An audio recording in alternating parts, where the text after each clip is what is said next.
Ano kaya maganda? Ha? Totoo kayang may nakakarating na sa may Mars na sinasabi, yung bagong lilipatan ng mga tao.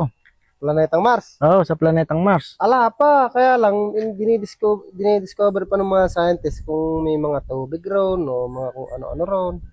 Balita ko kasi, 6 na buwan daw ang biyahe sa may Mars na yun. Abay, napakatagal nga. 7 yata eh. Kung di ako nagkakamala, mga 7 buwan eh. Ubra sana tayong tumira doon no, kung may service na maganda-ganda. No? Ay, mahirap to, meron. Parang ayaw kong pumunta raw. Sa Mars, ano? Oo, biro may alapang nakakabubuhay na ano man lang, no? Kahit hype, hindi pa napapasama, may nabubuhay. Pero pang Cebu ka. Magaling. Ito magaling. Ay, dyan, nanyorkat ako rin sa may gubat na rin. Bakit? Bay, nung kuwan. Noong isang araw, galing ako doon sa Mars. Sa ibang planeta. Aba, Ay, Oo. sa Mars. Oo. abay balita ko, napakatagal ang biyahe na. 7 buwan po kang biyahe raw. Ay, saglit lang. Sakala pa nakakapunta at hindi pa sigurado kung may pwede nang tumira. Oo nga. Nang galing ako doon kahapon, pumunta ako doon, madaling araw ako umalis eh. Hmm. Nung hapon, dumating ako. Din eh, nakabalik ako rin eh. Isang araw lang. Isang araw lang, balik yan. Aba, Kanya nakita ko, yung palang Mars na yun eh, ala pala doon nabubuhay ng mga puno. ade nakarating ka na raw. Karating na, saglit lang. Ay, saan ka sumakay? Ere, 10 puitis.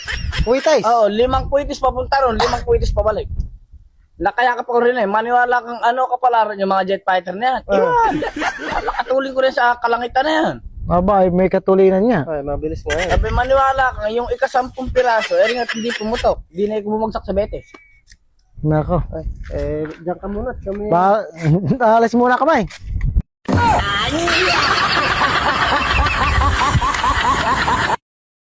Bak, may pa-challenge ako sa'yo, Bak. Ha? May challenge ako sa'yo. May pustahan, 100. Abay, sige. Oh. Labas mo yung 100 mo muna. Baka mamaya ala kang pamusta. Abay, meron. Ay, 100 lang ba yung mawawalan ako? Oh. Oh, Ayun. Magkakapustahan ulit ito. Oh, ito, may tanong ko sa'yo. ano? Paano mong malalaan na may tanga sa basketball court? Yung sa mga palarong basketball. Oh, Paano mong malalaman na may tanga doon? may tanga sa basketball lang. Oo. Abay, mahirap malang may tanga raw. Meron. Ano? Ba yung player yung nakabota? Ay!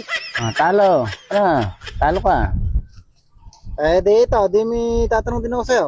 Paano? Paano malalang may mas tanga pa raw?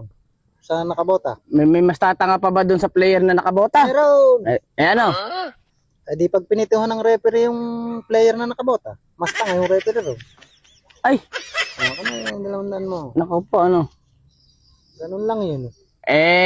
Ito, huling tanong, oh. Oh. 200 ulit. Pupusta ko. Babawin ko yung 200 na yan. Pag di ko nahulaan. Pag hindi mo na hulaan. Ay, okay. Paano merong mas malalapang tanga doon sa player na nakabota saka doon sa ano sinabi ko na? Yung referee, tinawagan ng... At yung referee tinawagan ng foul, Pinituhan yung nakabota. pinituhan yung nakabota. Oh. May mas tanga pa doon. May mas tatanga pa ba raw? Meron. Ano? Tinawagan ng announcer ng traveling yung referee. Naku, mas tanga nga yun. Wala ka na. Naku. Wala. Talo ko. Talo. No. Ikaw ba? Ito. Mm. Paano nyo malalaan yung tanga yung dalawang tao? Aba, yun ang mahirap hulaan. Mahirap hulaan nyo. Paano kayo, mga tanga. Ay, Ito tanga nyo eh. bakit? Naging tanga pa tayo ng ayos na. Oo. Kung anong katanga hero nyo, napakatutulig nyo pa. Ay, No, yun ang malalaan nyo. Kung tanga talaga dalawang tao, kayong dalawa ay tulig. Ay. Napakatutulig nyo. napa